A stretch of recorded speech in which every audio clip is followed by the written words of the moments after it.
देख रहे हैं राष्ट्र के लिए समर्पित यूपी बुलेटिन लाइव, जो आपको रखे सबसे आगे।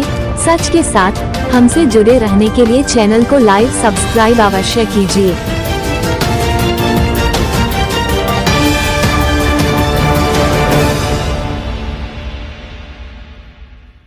देवबंद नगर के प्राचीन सिद्धपीठ श्री ठाकुर द्वारा मंदिर में महिलाओं ने राधा रानी व ठाकुर जी का सुंदर भजन कीर्तन व नृत्य कर फूलों से होली खेली।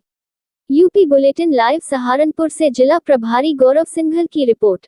देवबंद सहारनपुर। देवबंद नगर के प्राचीन सिद्धपीठ श्री ठाकुर द्वारा मंदिर में ठाकुर जी के दरबार में आज तीसरे पहर महिलाओं ने होली के अवसर पर राधा रानी व ठाकुर जी का सुंदर भजन कीर्तन किया और नृत्य करते हुए फूलों से होली खेली।